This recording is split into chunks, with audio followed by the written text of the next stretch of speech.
നമുക്ക് രേവതിയുടെ സച്ചിയുടെ ഇന്നത്തെ നല്ലൊരു കഥ കേട്ടാലോ? വീഡിയോ ഇഷ്ടപ്പെടുവാണെന്ന് ഹൈപ്പ് ചെയ്യാൻ മറക്കരുത് കേട്ടോ. അങ്ങനെ നമ്മൾ കാണുന്ന ശ്രുതി കുളിക്കാൻ കയറിയ സമയത്ത് ശ്രുതി വിളിക്കുകയാണ്. ശ്രുതി പെട്ടെന്ന് ഇറങ്ങി വരണം, ബലി ഇടാനുള്ളതെന്ന് പറഞ്ഞു. ശരി, ഇറങ്ങി വരാന്ന് പറഞ്ഞു. പിന്നെ ശ്രുതി ഇങ്ങനെ ആലോചിച്ചു, ദൈവമേ ഇനി എത്ര ദിവസം ബലി ഇടേണ്ടതായിട്ട് വരും, ഇനിയിപ്പോൾ അതിന് എന്തൊക്കെ ചടങ്ങുകളുണ്ടോ. കുറച്ച് സമയം കഴിഞ്ഞ് കഴിഞ്ഞപ്പോഴത്തേനും തിരുമേനി വീട്ടിലേക്ക് വന്ന് ബലിയിടാനുള്ള കാര്യങ്ങളൊക്കെ റെഡിയാക്കി വെച്ചു. പിന്നീട് ശ്രുതിയോട് പറഞ്ഞു ഇവിടെ ഇരിക്കാൻ പറഞ്ഞു. അപ്പൊ രേവതി സച്ചി രവീന്ദ്രൻ ചന്ദ്രമതിയൊക്കെ ഉണ്ട്. അങ്ങനെ ഒടുവില് ശ്രുതി അവിടെ ഇരുന്നു. ശ്രുതി ഇരുന്ന് കഴിഞ്ഞപ്പോഴത്തേനും കുറെ കാര്യങ്ങളൊക്കെ പറഞ്ഞു കൊടുത്തു തിരുമേനി. അതുപോലെ തന്നെ ശ്രുതി അതൊക്കെ ചെയ്യുവാണ്. ആ സമയം സച്ചി രേവതിയോട് പറഞ്ഞു, കണ്ടില്ലേ ഇരിക്കുന്ന ഇരിപ്പുണ്ടോ, ഇല്ലാത്ത അച്ഛന് വേണ്ടിയിട്ട് എന്തെങ്കിലും ഉടുപ്പുണ്ടോ ഇരിക്കാനായിട്ട്, എന്നിട്ട് ബലിയിടുന്ന കണ്ടോ എന്നൊക്കെ ചോദിച്ചു. ഒടുവിൽ തിരുമേനി ചോദിച്ചു, അച്ഛന്റെ പേര് നക്ഷത്രം പറഞ്ഞോളാൻ പറഞ്ഞു. അതെ, ചെട്ടിനാട് പീതാംബരൻ, മൂലം നക്ഷത്രം എന്ന് പറഞ്ഞു. ഇത് കേട്ടുകഴിഞ്ഞപ്പോ രേവതി സച്ചി അതുപോലെ തന്നെ രവീന്ദ്രനും ചന്ദ്രയൊക്കെ ഞെട്ടിപ്പോയി. രവീന്ദ്രൻ പെട്ടെന്ന് ചോദിച്ചു, മോളെ നീ മുമ്പ് പറഞ്ഞ വേറൊരു പേരിലായിരുന്നു അച്ഛന്റെ പേര്. ഓഹോ, അത് ഞാൻ അങ്ങോട്ട് മറന്നു. ഇത് മുത്തശ്ശന്റെ പേരാ പറഞ്ഞേ. അച്ഛന്റെ പേര് ജയമോഹൻ എന്ന് പറഞ്ഞു. കാരണം അറിയാതെ പറഞ്ഞു പോയതാണ് ഇങ്ങനെ. അപ്പൊ മുമ്പ് പറഞ്ഞ പേര് പെട്ടെന്ന് ശ്രുതി മറന്നു പോയിട്ടുണ്ടായിരുന്നു. ഈ സമയത്ത് സച്ചി രേവതിയോട് പറഞ്ഞു, ശരിക്കും പറഞ്ഞിട്ടുണ്ടെങ്കിൽ ആദ്യം പറഞ്ഞാണ് അവളുടെ യഥാർത്ഥത്തിലുള്ള അച്ഛന്റെ പേര്. അതാ അവളുടെ നാവിനകത്ത് പെട്ടെന്ന് വന്നേന്ന് പറഞ്ഞു. അങ്ങനെ ബലിയൊക്കെ ഇട്ട് അതിനുശേഷം അതുകൊണ്ട് കാക്ക വന്ന് കൊത്താൻ വേണ്ടി മാറ്റി വെക്കുവാണ്. കൈകുട്ടി വിളിച്ചിട്ടൊന്നും കാക്ക വന്നില്ല. അപ്പോഴേക്കും സച്ചി പറഞ്ഞു, അല്ല കാക്ക വന്നില്ലോ എന്ന് പറഞ്ഞു. അതെ, കാക്ക വന്നോളും എന്നൊക്കെ ചന്ദ്രമതി വലിയ ആള് കളിച്ച് പറയാണ്. ഓ, ചിലപ്പോ ഇനി കാക്ക പറന്നു വരാൻ താമസം പിടിക്കായിരിക്കും. അങ്ങ് മലേഷ്യന്ന് വരണ്ടേ, മലേഷ്യൻ കാക്ക വരണ്ടേന്ന് ചോദിച്ചു. ഇച്ചിരി താമസം പിടിക്കുമായിരിക്കും അല്ലേന്ന് ചോദിച്ചു. കളിയാക്കി ചോദിച്ചാണ്. ശ്രുതി പറഞ്ഞു, ഒന്നും മിണ്ടായിരിക്കുന്നുണ്ടോ സച്ചിന്ന് ചോദിച്ചു. ചന്ദ്രമതി പറഞ്ഞു, മോൾ ഇങ്ങോട്ട് പോരെ, അതൊക്കെ കാക്ക വന്ന് എടുത്തോളൂ എന്ന് പറഞ്ഞു. അങ്ങനെ അകത്തേക്ക് കയറാൻ തുടങ്ങിയപ്പോഴത്തേനും രേവതിയോട് സച്ചി പറഞ്ഞു, രേവതി ഒരു കാര്യം ചെയ്താലോ, നമുക്കൊരു കാര്യം ചെയ്താലോ, ഒരു പണി കൊടുത്താലോ എന്ന് ചോദിച്ചു. എന്ത്? ഒരു 10-42 ദിവസം അങ്ങോട്ട് ബലിയിടിപ്പിച്ചാലോ, എങ്ങനെയുണ്ട്? അത് കൊള്ളാലോ സച്ചേട്ടാ, ആ നല്ലൊരു കാര്യമായിട്ടാ എനിക്ക് തോന്നേ. ഇല്ലാത്ത അച്ഛന് വേണ്ടിയിട്ടല്ലേ, അങ്ങനെയാണെങ്കിൽ നമുക്കൊരു പണി കൊടുക്കാന്ന് പറഞ്ഞു. അങ്ങനെ തിരുമേനി ഒടുവിൽ പറഞ്ഞു, എന്നാ ശരി ഞാൻ അങ്ങോട്ട് ഇറങ്ങിയേക്കുക. അല്ല തിരുമേനി ഇനിയിപ്പോ എത്ര ദിവസം? 10-13 ദിവസം ബലിയുണ്ടെന്ന് ചോദിച്ചു. വേണം, 13 ദിവസം ഉണ്ടെന്ന് പറഞ്ഞു. അങ്ങനെയാണെങ്കിൽ 13 ദിവസം ശ്രീമോളെ നീ ബലിയിടണമെന്നൊക്കെ ഇങ്ങനെ ചന്ദ്രമതി പറയണം. അപ്പോഴേക്കും രേവതി പറഞ്ഞു, അമ്മേ എനിക്കൊരു കാര്യം പറയാനുണ്ട്. 13 ദിവസം എന്നുള്ള 41 ദിവസം ഇടണം നല്ലതായിരിക്കും എന്ന് പറഞ്ഞു. 41 ദിവസം ബലിയിടാനോ? അതൊന്നും ശരിയാകത്തില്ലെന്ന് ശ്രുതി ചാടിക്കയറി പറഞ്ഞു. അപ്പോഴേക്കും സച്ചി പറഞ്ഞു, 41 ദിവസം ബലിയിടുവാണെങ്കിൽ അച്ഛന് നല്ലത് വരുമെന്ന് പറഞ്ഞു. ശ്രുതി പറഞ്ഞു, ഇനിയിപ്പോ എന്ത് നല്ലത് വരാനായിട്ടാ, കൂടുതലൊന്നും വരാനൊന്നുമില്ല, ഇതിനേക്കാളും കൂടുതൽ നല്ലത് വരാനൊന്നും ഇല്ലെന്ന് പറഞ്ഞു. തിരുമേനി പറഞ്ഞു, ഇയാള് പറഞ്ഞ് ശരിയായിട്ടുള്ള കാര്യമാണ്, 42 ദിവസം ഇടുവാണെങ്കിൽ നല്ലതാ, ആത്മാവിന് ശാന്തിയും മോശമൊക്കെ കിട്ടുമെന്ന് പറഞ്ഞു. ഇനിയിപ്പം ആത്മാവ് ആരെയും ഉപദ്രവിക്കാനൊന്നും വരത്തില്ല, കാരണം ആത്മാവിന് മോശം കിട്ടിയിട്ടുണ്ടെങ്കിൽ അതുകൊണ്ട് 42 ദിവസം ഇടാൻ പറ്റുമെങ്കിൽ ഇടുന്ന നല്ലതെന്ന് പറഞ്ഞു. ചന്ദ്രമതി പറഞ്ഞു, അങ്ങനെയാണെങ്കിൽ ഉറപ്പായിട്ട് ശ്രുതി ഇട്ടോളും. മോളെ ശ്രുതി 42 ദിവസം നീ ബലിയിടണം കേട്ടോ എന്ന് പറഞ്ഞു. ശ്രുതിക്കാണെങ്കിൽ വല്ലാത്ത ടെൻഷനായിപ്പോയി. സച്ചിൻ രേവതിയും പണി തന്നാന്നുള്ള കാര്യം ശ്രുതിക്ക് മനസ്സിലാവുകയും ചെയ്തു. കുറച്ച് സമയം കഴിഞ്ഞ് കഴിഞ്ഞപ്പോഴത്തേനും ശ്രുതി ഹാളിലേക്ക് വരുവാണ്. ഹാളിലേക്ക് വന്നു കഴിഞ്ഞപ്പോഴത്തേനും ചന്ദ്രമതി ചോദിച്ചു, മോളെ ബലിയൊക്കെ കാക്ക എടുത്തോന്ന് ചോദിച്ചു. എടുത്ത ആന്റിന്ന് പറഞ്ഞു. എങ്ങനെ എടുക്കാതിരിക്കും, അത്രയ്ക്ക് സ്നേഹമായിരുന്നല്ലോ എൻ്റെ മോളോട് മോളുടെ അച്ഛനെന്നൊക്കെ പറഞ്ഞു. അങ്ങനെ സംസാരിച്ചുകൊണ്ടിരിക്കുന്ന സമയത്താണ് സച്ചിയും രേവതിയും കൂടെ അങ്ങോട്ടേക്ക് വരുന്നത്. സച്ചി വന്നിട്ട് ചോദിച്ചു, അല്ല രേവതി നിന്റെ അച്ഛന്റെ ഫോട്ടോ നിന്റെ കയ്യിലില്ലേന്ന് ചോദിച്ചു. ഉണ്ട്, എൻ്റെ അച്ഛന്റെ ഫോട്ടോ എൻ്റെ ഫോണിനകത്തുണ്ട്. ഈ സമയത്ത് സച്ചി ചോദിച്ചു, അല്ല ഈ പറയുന്ന പാർലടത്തിന്റെ അച്ഛന്റെ ഫോട്ടോ ഇതുവരെ നമ്മളാരും കണ്ടിട്ടില്ലോ എന്ന് പറഞ്ഞു. മരിച്ചു കഴിഞ്ഞിട്ട് പോലും ഒരു ഫോട്ടോ ഇവിടെ വെച്ചിട്ടില്ലോ എന്ന് പറഞ്ഞു. അത് ശരിയാണല്ലോ എന്ന് രവീന്ദ്രൻ പറഞ്ഞു. ശ്രുതി ഞെട്ടിപ്പോയി. ഈ സച്ചിക്ക് എന്തിന്റെ കേടാ, ഫോട്ടോയും ചോദിച്ചിട്ട് വന്നിരിക്കുന്നു. പെട്ടെന്ന് ചന്ദ്രമതി പറഞ്ഞു, അല്ല മോളുടെ അച്ഛന്റെ ഫോട്ടോ ഞങ്ങൾ ഇതുവരെയായിട്ടും കണ്ടിട്ടില്ലോ എന്ന് പറഞ്ഞു. അല്ല അതമ്മേ. ആ സമയം രേവതി പറഞ്ഞു, എൻ്റെ അച്ഛൻ്റെ ഫോട്ടോ ആണെങ്കിൽ മരിച്ചതിന് ശേഷം വീട്ടിൽ വെച്ച് പൂമാലയൊക്കെ ഇട്ട് വെച്ചിട്ടുണ്ട്, എന്നും നിലവിളക്ക് കൊളുത്തുകയും ചെയ്യും, വിളക്ക് കൊളുത്തി പ്രാർത്ഥിക്കുകയും ചെയ്യും ഞങ്ങളെന്നൊക്കെ പറഞ്ഞു.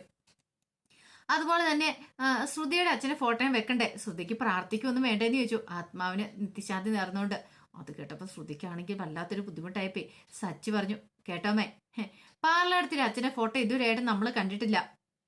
അപ്പൊ പിന്നെ നമുക്ക് ആ ഫോട്ടോസും കാര്യങ്ങളും അത് കാണണ്ടേ, പാർലടത്തി ആ ഫോട്ടോ ഒന്ന് കാണിക്കാൻ പറഞ്ഞു.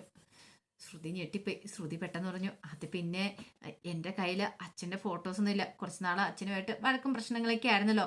അതുകൊണ്ട് ഫോണിനകത്ത് നീ ഫോട്ടോസൊക്കെ ഡിലീറ്റ് ചെയ്ത് കളഞ്ഞിട്ടുണ്ടായിരുന്നു. ആണോ? എങ്കിൽ പ്രശ്നമില്ല. ഒരു രണ്ടാനമ്മ ഉണ്ടെന്നല്ലേ പറഞ്ഞേ?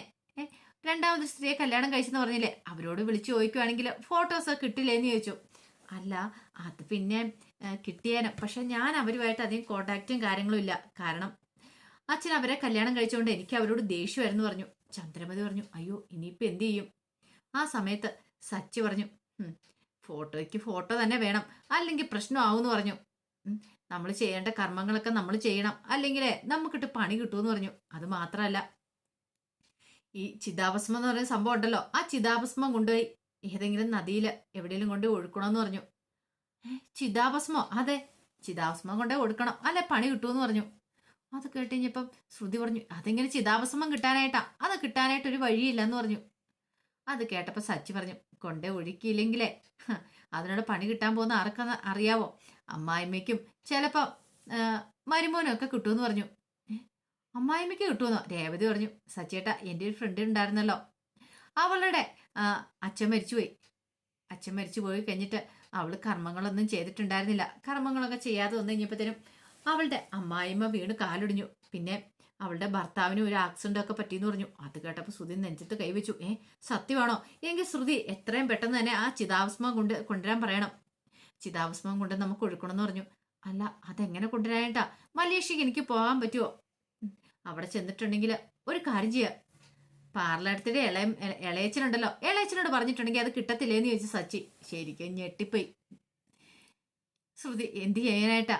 അപ്പോഴേക്കും ശ്രുതി പറഞ്ഞു, അത് പിന്നെ ഇളയച്ചനെ വിളിച്ചു ചോദിക്കാൻ മതി, ഇളയച്ചനത് കൊണ്ടുവരാൻ പറഞ്ഞാൽ മതി.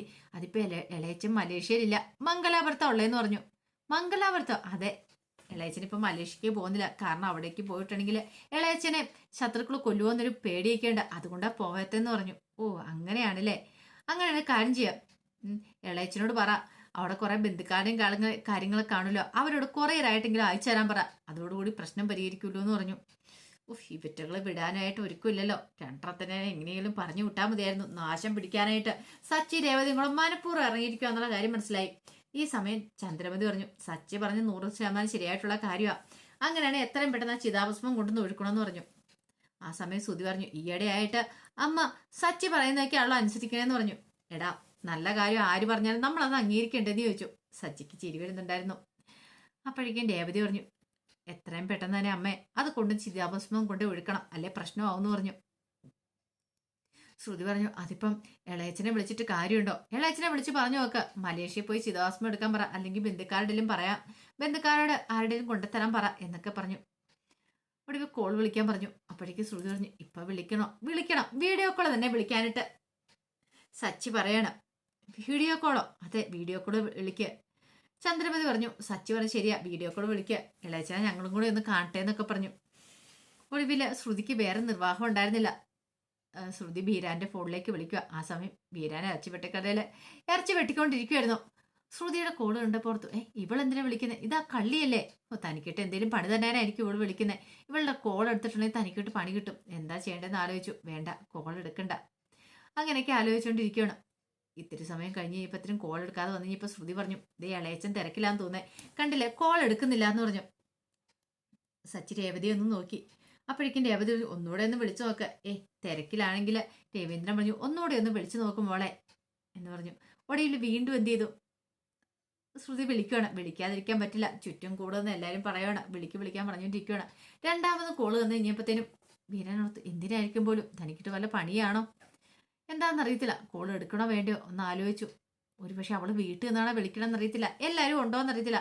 അങ്ങനെയാണ് തൻ്റെ ഈ ലുക്ക് കണ്ട അവർക്ക് കാര്യങ്ങളൊക്കെ മനസ്സിലാവും. തൽക്കാലത്തേക്ക് ഒരു കാര്യം ചെയ്യാം, ഈ ഏപ്രിലൊക്കെ മാറ്റാന്നും പറഞ്ഞുകൊണ്ട് ഏപ്രിലൊക്കെ മാറ്റി അങ്ങോട്ട് വെച്ചു. പിന്നെ ഒരു കൂൾ ക്ലാസ് ഒക്കെ എടുത്ത് വെച്ചു. ഈ സെറ്റപ്പ് നിൽക്കാം. ഇനിയിപ്പോൾ വീഡിയോ കോൾ അല്ലേ വിളിക്കുന്നേ, അവളുടെ വീട്ടുകാരെങ്കിലും ഉണ്ടല്ലോ, സംശയം തോന്നാത്ത രീതി വേണം നിൽക്കാനായിട്ട്.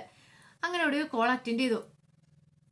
പിന്നീട് ശ്രുതിയെ കണ്ടപ്പോൾ ചോദിച്ചു, ശ്രുതി മോളെ എന്തൊക്കെയുണ്ട് വിശേഷങ്ങൾ എന്നൊക്കെ ഇങ്ങനെ ചോദിക്കണം. അപ്പോഴാണ് ശ്രുതിക്ക് ഒരു സമാധാനമായത്. കാരണം കൂളിംഗ് ക്ലാസ് ഒക്കെ വെച്ചാൽ നിൽക്കുന്ന ആള്, അപ്പോൾ ആർക്കും സംശയമൊന്നും തോന്നത്തില്ല.